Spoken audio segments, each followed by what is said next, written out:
Hello, and welcome to Apache Corporation. I'm Steve Ferris, President and CEO.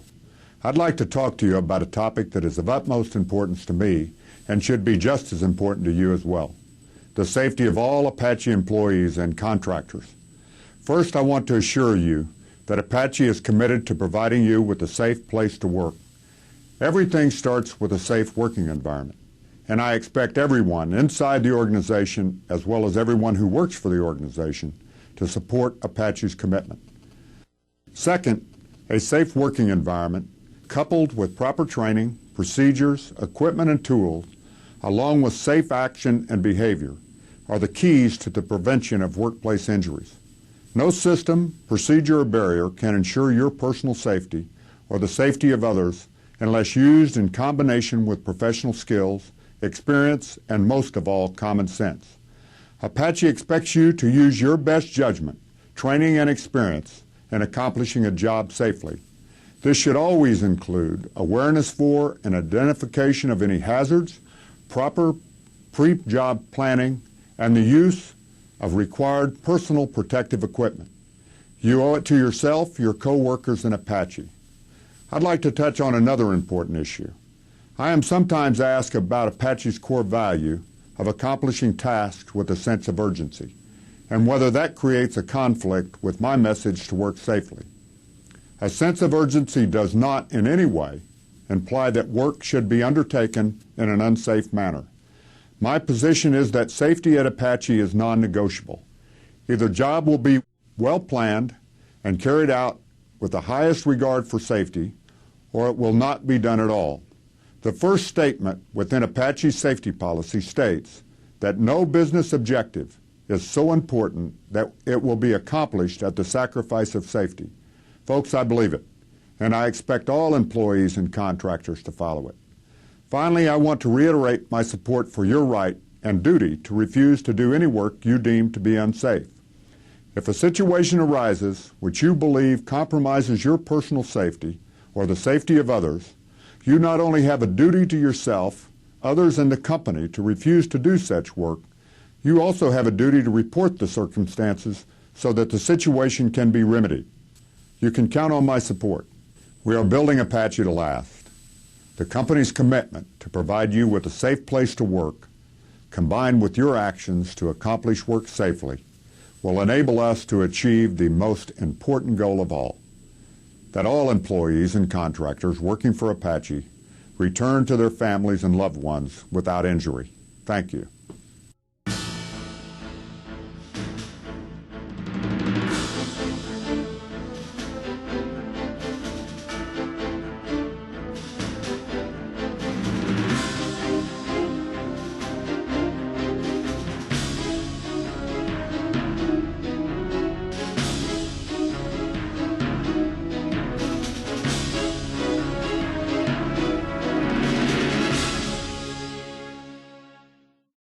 Welcome to Apache.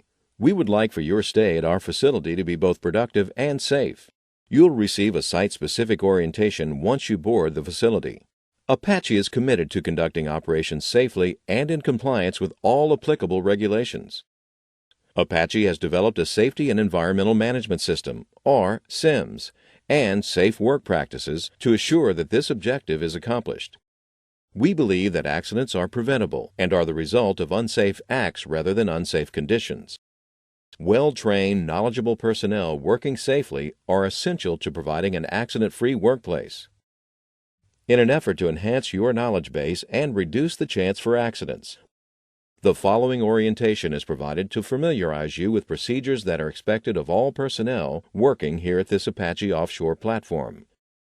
This information should help you perform tasks safely. Your safety, as well as the safety of all personnel, depends on your knowledge of this material, so please pay close attention to the following orientation. With well-trained personnel working together, we can provide an accident-free workplace here at Apache. General safety. Personal protective equipment. Here at Apache, we require that appropriate personal protective equipment be worn when necessary. Safety glasses, hard hat, and steel-toed safety shoes or boots with an appropriate heel, along with Class II fire retardant clothing, must be worn anytime personnel are outside of the living quarters. To function properly, personal protective equipment must be worn as designed and be in good condition. Gloves should also be worn when handling tools and equipment that may cause hand injuries. Additionally, all personal protective equipment must meet governmental regulations as well as Apache standards. Additional personal protective equipment may be required depending on the task and working conditions. For example, when personnel are exposed to dust, mist, fumes, or vapors, a respirator is required. Fall protection. Fall protection is an essential part of your personal protective equipment and should be worn anytime you are at risk of a fall of 6 feet or more. Apache requires 100% tie-off when the risk of a fall is present. A full-body harness with a Y lanyard and attached shock-absorbing device is required. Lanyards must be equipped with a positive locking snap hook that prevents rollout. Before donning the full-body harness, you should inspect the condition of the harness and lanyard to ensure that they are in good working condition.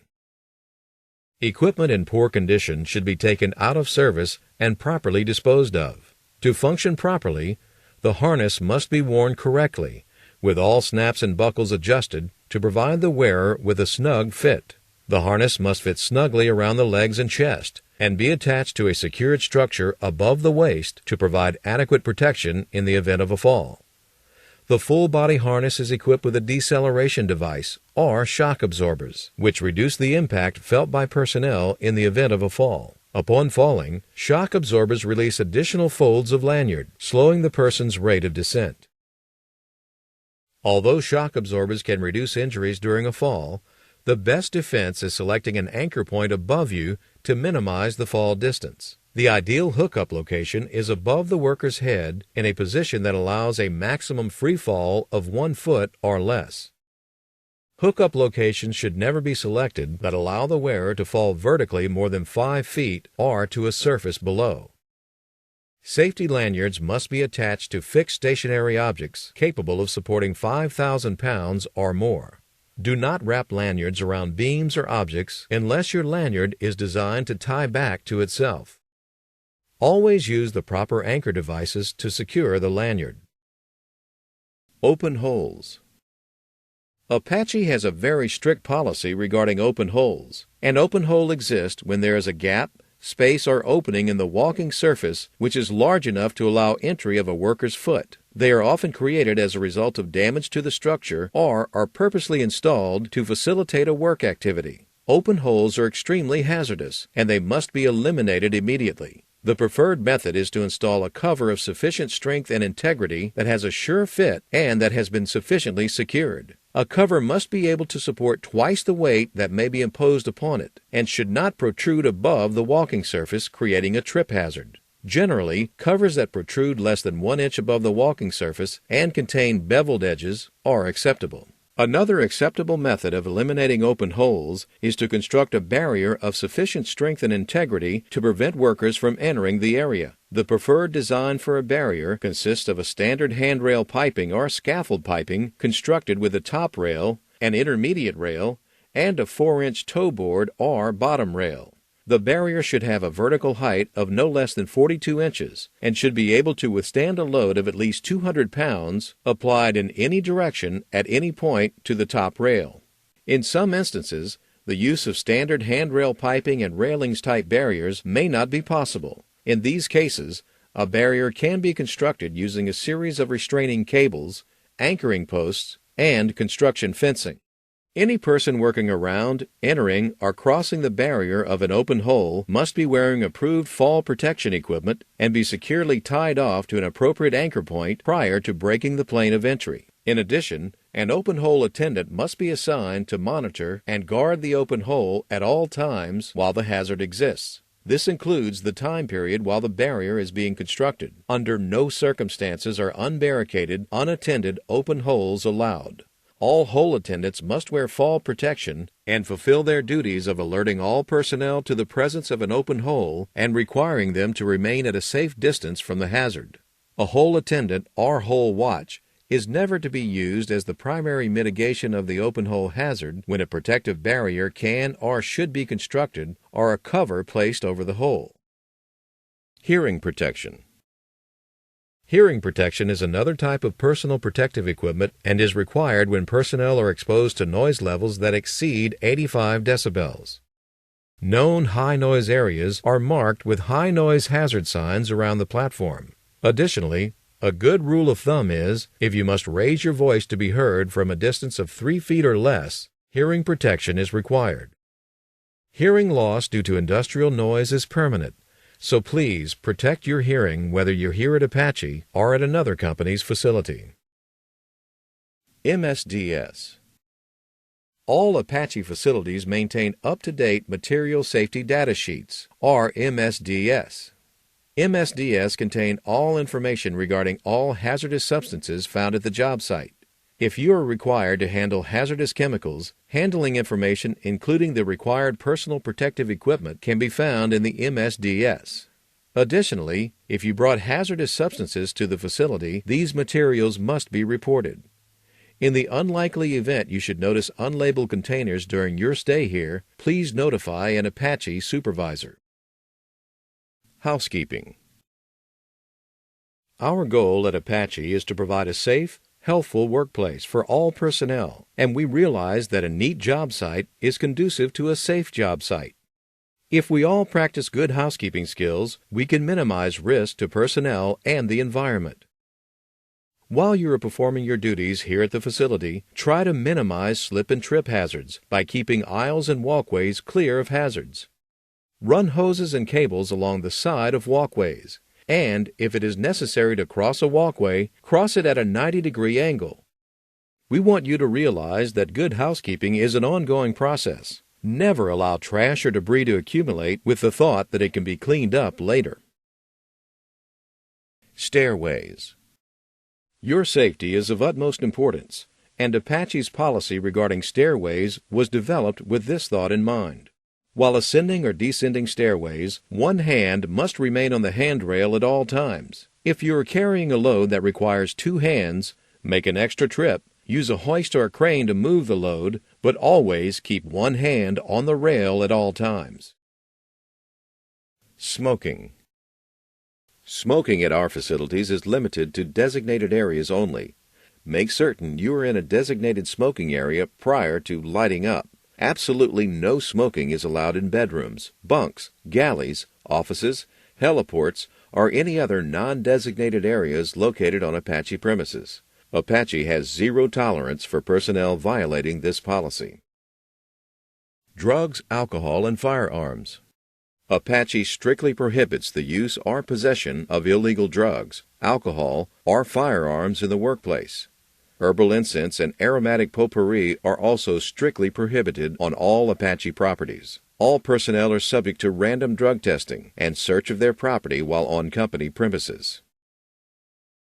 If you are under the care of a physician and are taking prescription drugs, those drugs should be reported to an Apache supervisor for your safety and the safety of others. Please do not endanger yourself or other personnel working around you by using illegal drugs or alcohol. Cranes and rigging. Cranes are used in daily operations to move various types of materials. Personnel must be trained and qualified in crane operation according to the latest edition of American Petroleum Institute Recommended Practice 2D and possess an Apache Crane Operator Qualification Card. Before crane operations begin, a qualified operator must perform a pre-use inspection of the crane. One signal person should be designated to signal the operator, and proper communication must be established by using either radio communication or hand signals before beginning the lift. All routine signals should come from the signal person only. However, anyone can give the emergency stop signal. Like crane operators, riggers must be trained and qualified according to RP2D before rigging any types of loads. The following are some safety suggestions to consider when rigging crane loads. Before lifting the load, pathways should be cleared and tag lines should be attached. Remember to avoid pinch point situations. Workers should never position themselves between the load and a fixed object. When securing a crane after operations are complete, do not position the ball over personnel. All loads shall be transported as low as possible. Remember that a suspended load should never be left unattended. Before rigging loads, ensure that all slings are certified by inspecting the affixed certification tag. The certification tag provides critical information about the load rating of the sling. Never exceed the load rating of the sling. Carefully inspect the sling for cuts, abrasions, and signs of stretching. When inspecting nylon slings, if red threads are exposed, do not use them. Never use any sling that is defective or in marginal condition. Select slings appropriate for the lift, and remember to make sure it is rated for the load. Be aware that sling angles, turning loads, shocks, and the hitch you choose affect the actual lifting capacity of a sling.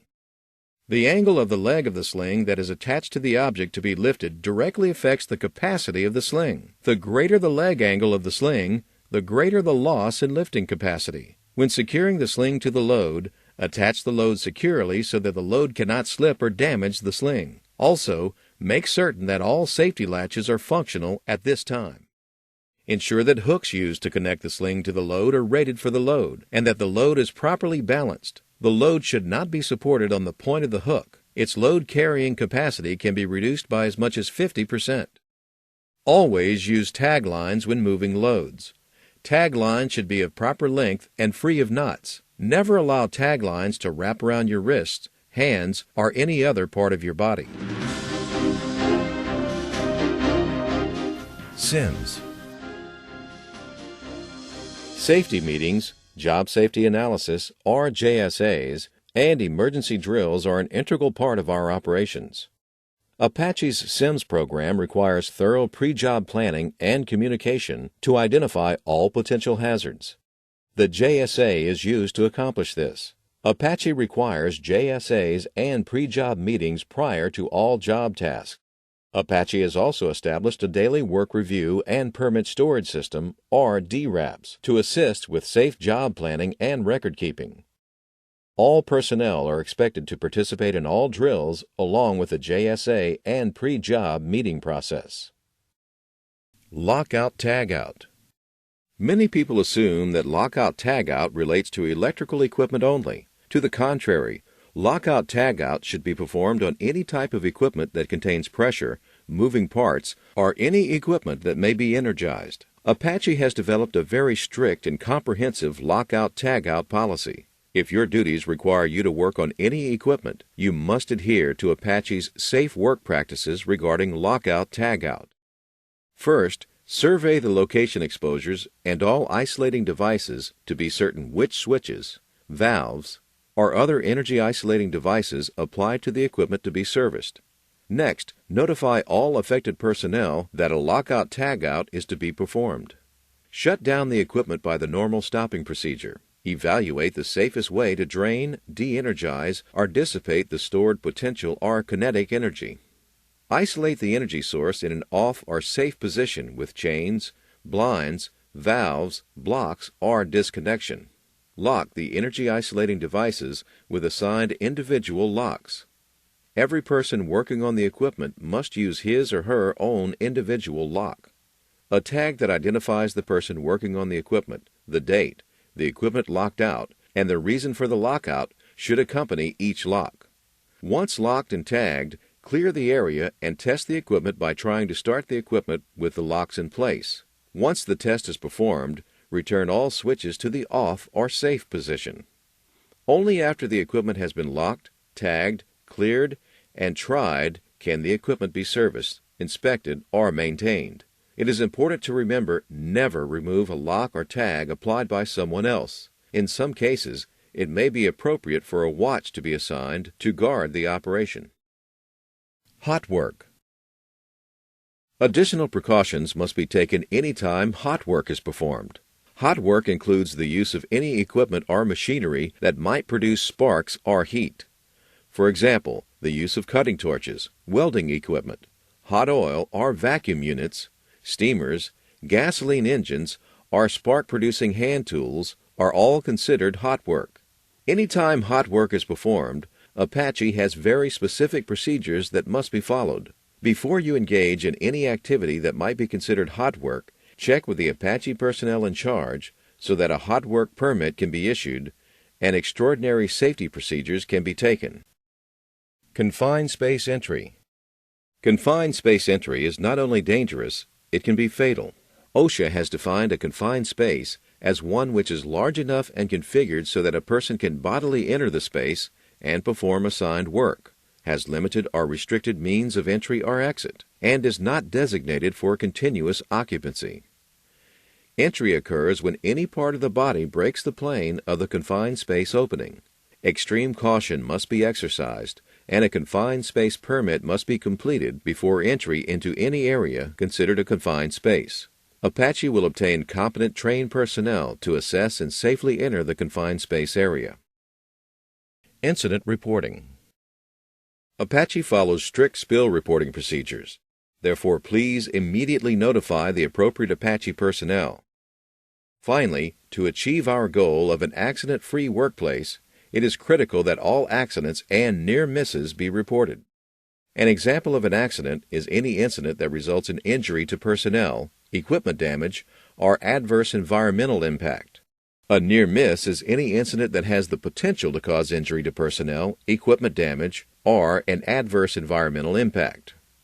Regardless of the severity, all accidents and near misses must be reported. Our safety management system relies on this information to anticipate and correct potential hazards. You are doing yourself and your coworkers a disservice by withholding this vital information, so please report all incidents to a facility supervisor. Emergency response. If an emergency situation should develop during your stay, it is critical that you understand and adhere to the following procedures. First, it is important that you understand the communication system and how to report an emergency. You will be given a tour at the facility, which will include an explanation of the communication equipment and platform emergency alarm system. If you witness an emergency situation, remember to remain calm. Access the communication device and report the emergency. You will need to answer questions relevant to the current situation. You may be instructed to remain in a safe area until Apache personnel have arrived. If you do witness an emergency, do not hesitate to report it to the appropriate personnel. Upon arrival to the facility, you will be assigned a primary and secondary mustering station. You will be shown the exact location of your specific muster stations. The different types of alarms will be sounded, and you will receive an explanation of what your responsibilities are for each alarm sounded. Personnel arriving at the mustering station should immediately don a PFD. PFDs are located in each room and should be used during mustering drills and emergency situations. If you are not in your room during an emergency situation, PFDs are located at each lifeboat station. It is important to the safety of all personnel that everyone remain at their mustering station until the order to stand down comes from the Apache supervisor. Other types of alarms alert responders or production personnel of problems as they occur. Pay attention to all verbal alarms in case they should escalate to a muster situation. Quarters orientation. Personnel here at this facility have established procedures necessary to accommodate the needs and comfort of all personnel. If your visit requires an overnight stay, you will be assigned quarters and a bunk. It is necessary to sleep in the bunk you are assigned. This is necessary in the event you are needed while you are in your quarters. At meal times, please be courteous and respect the rights of others here by picking up after yourself. Please use proper hygiene when in restroom facilities. Clean and wipe out sinks when you are finished. Report any problems with the quarters to the Apache personnel, and remember, good housekeeping fosters a safe environment.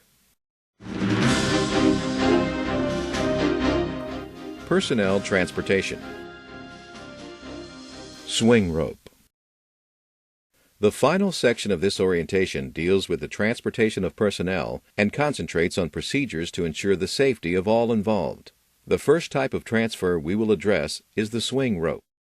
We want you to know that if you are not comfortable with swinging from the boat to the platform or from the platform to the boat, don't. Your safety is of primary importance to the management and staff of Apache. If you are comfortable with the transfer, check the landing area and stairs for wave damage prior to swinging. Transfer all materials and equipment to the boat or the platform. Never carry anything when using a swing rope.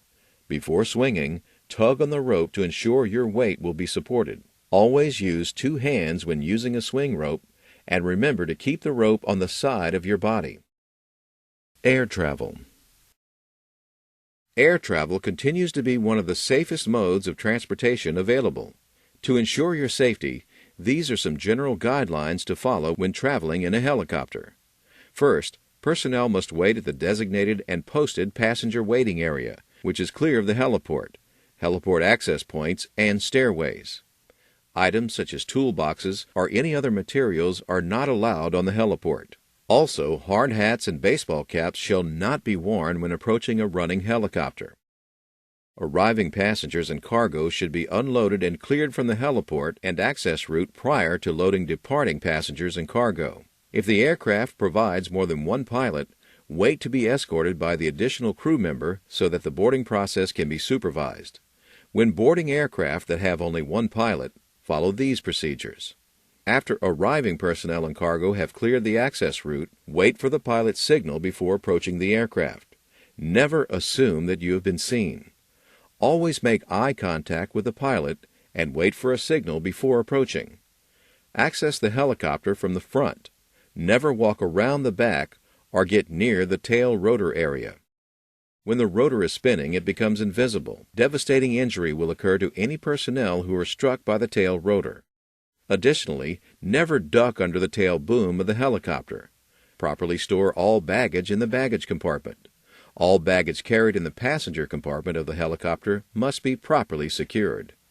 Before entering the helicopter, you must first don a life jacket. Place the life jacket over your head, clip the restraining straps, and pull the loose ends until they are secure. Once seated, fasten your seatbelt and don the hearing protection. You must remain in your seat and buckled up until you are ready to depart. In the unlikely event that the pilot is forced to make an emergency water landing, it is critical that you remain in your seat at all times unless otherwise instructed by the flight crew. Never inflate your life jacket inside the aircraft. Remain seated and follow the exact instructions of the pilot. Helicopter pilots are required to practice non-powered landings on a regular basis, so please trust your pilot and follow his exact instructions. Once you are at your designated location and exiting the aircraft, remove the life jacket and loosen the straps for the next passenger. Personnel basket.